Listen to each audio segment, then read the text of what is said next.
Greetings and welcome to Old Drunken Discography, where old friends, fans come together to BS, argue, occasionally agree, and discuss a musical artist. I'm your host, Jason. With me is Tim Musical artist, you say? and Bill. What is art? And we're discussing Mötley Crüe. This was Bill's Music. pick.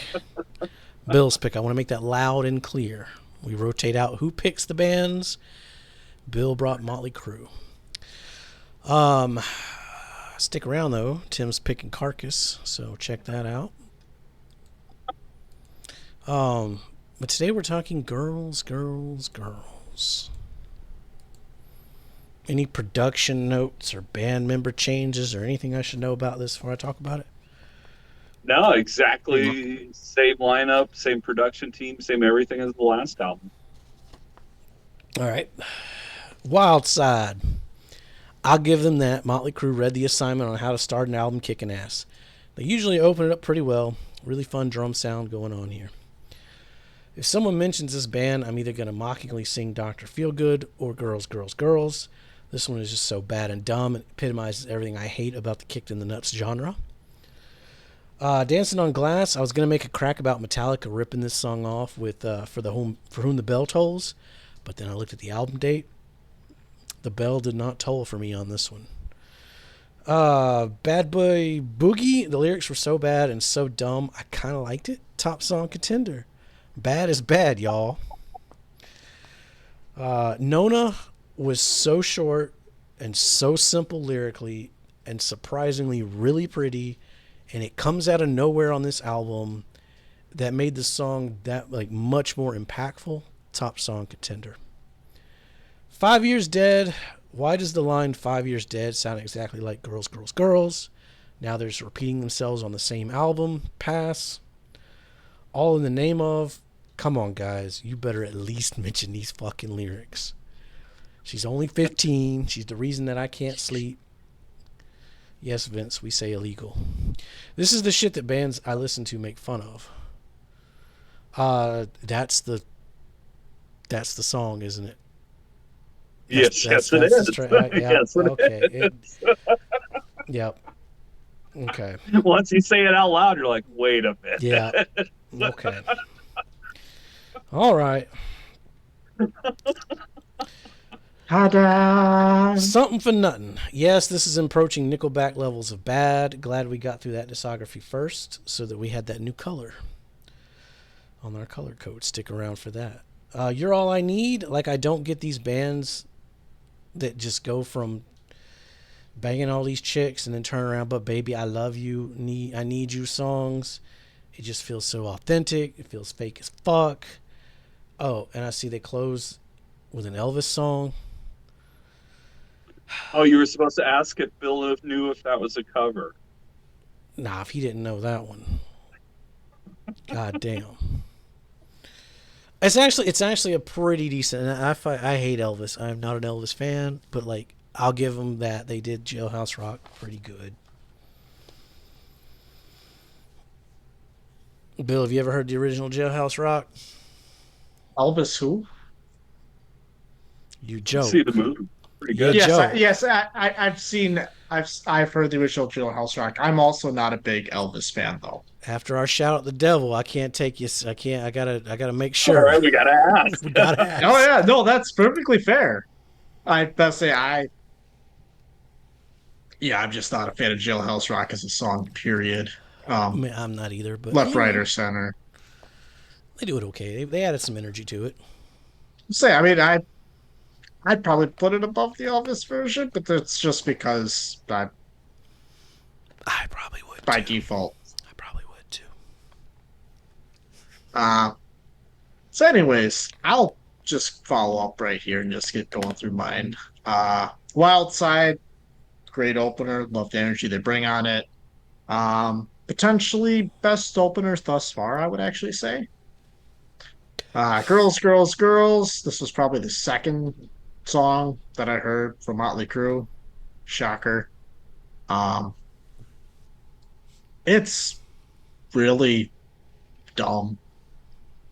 Like looking at it, it's just a dumb song. What, Vince? Where?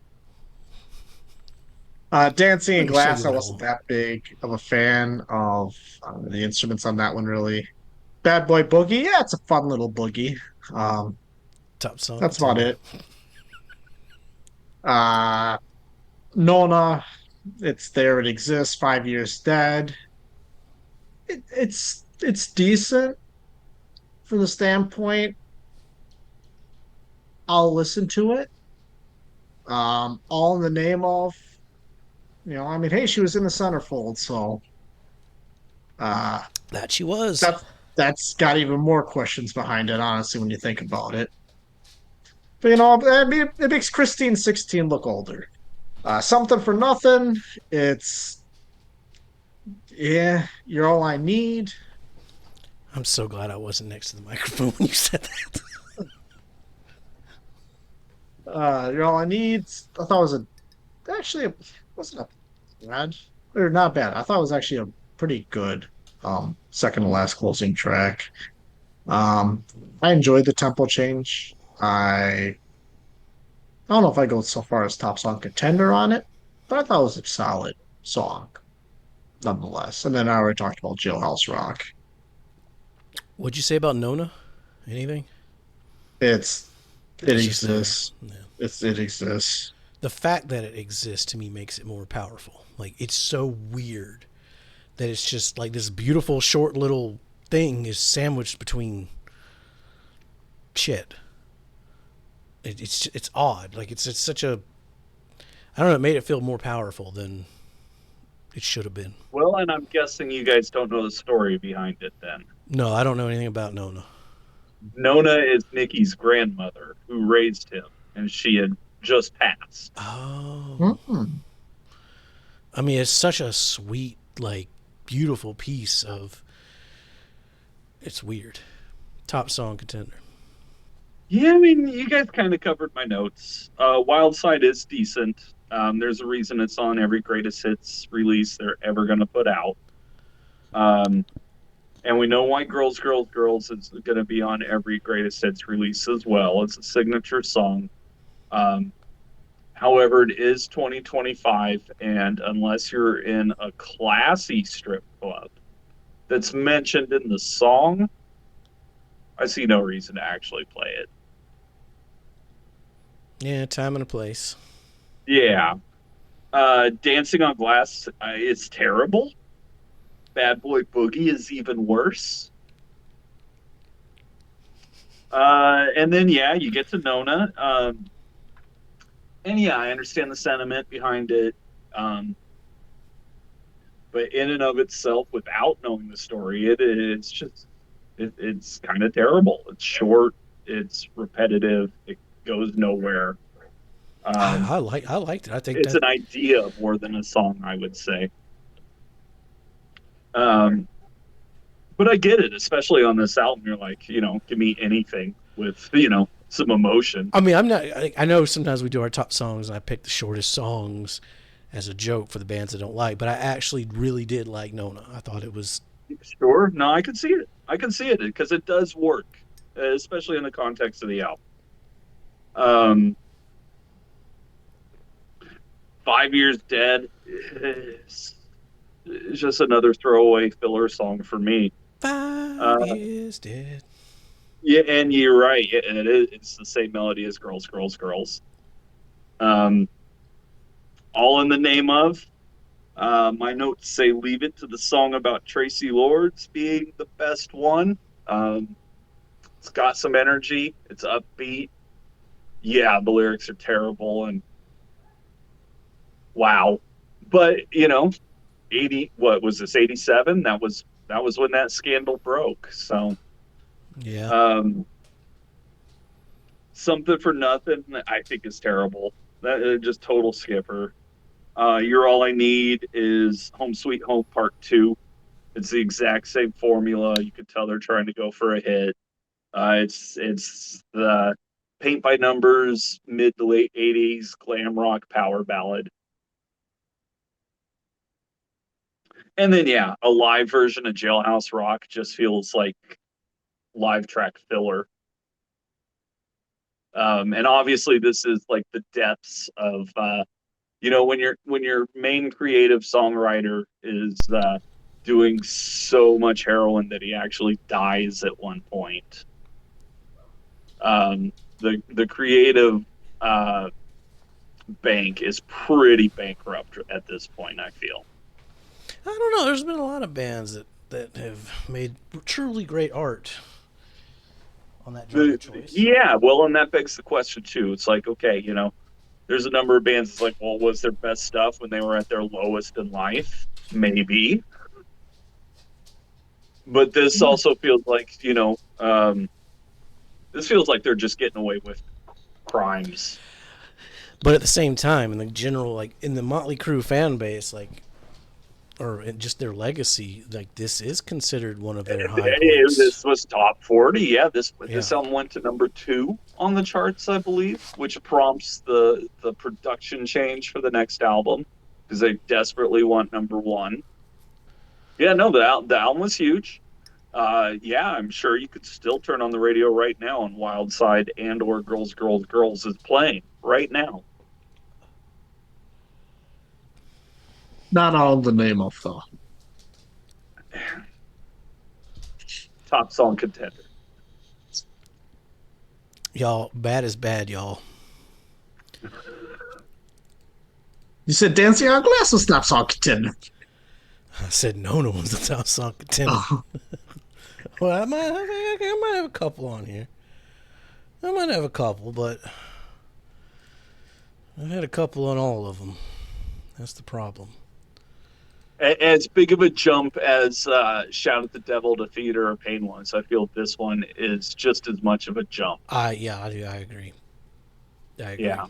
They took a huge step with Theater, and then they took another huge step with this one. Right.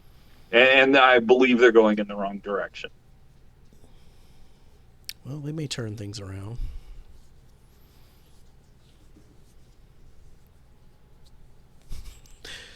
Tim, you got the dot. Oh, I got the dot. Well, I think both Jason and I are going to have this at number 4.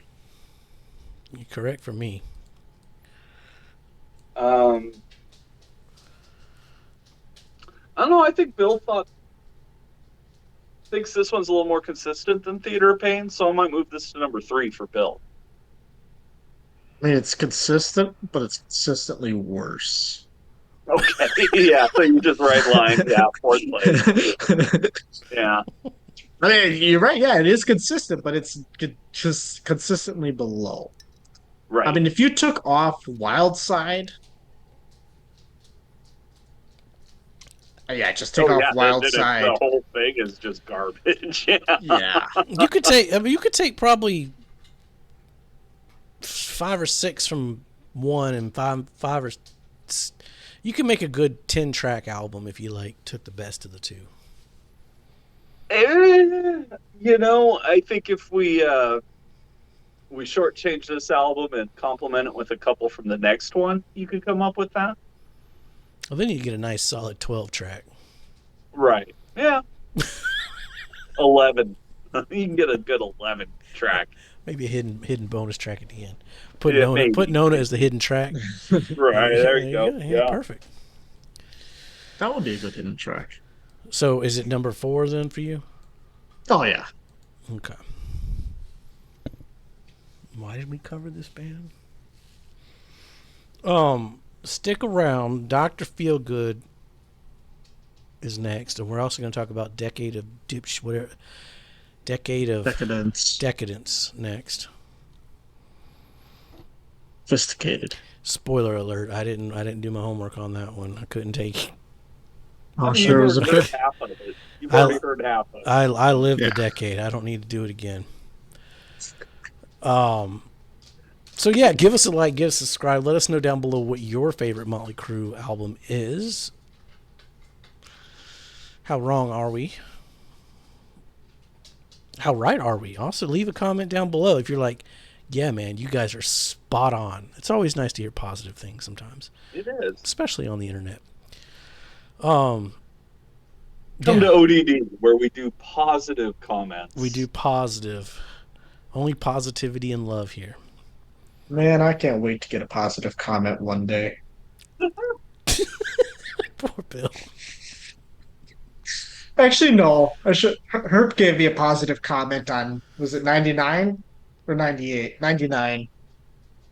I He don't said know. my botch was a good pick. Oh, there you go. You got the Herp stamp of approval. One time. But then you let him down because you didn't put Linkin Park in your 2000 list. So I know. stick around for that. We're going to be getting to the 2000s album of the decade.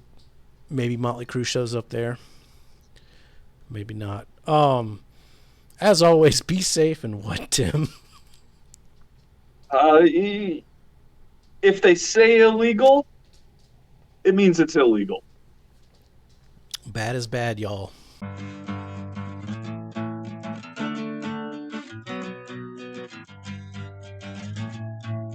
And then you go a little woo, and then a little whoop, whoop, whoop, whoop, whoop, and then it's all, and then you're ready to go again. Y'all come back now, you hear?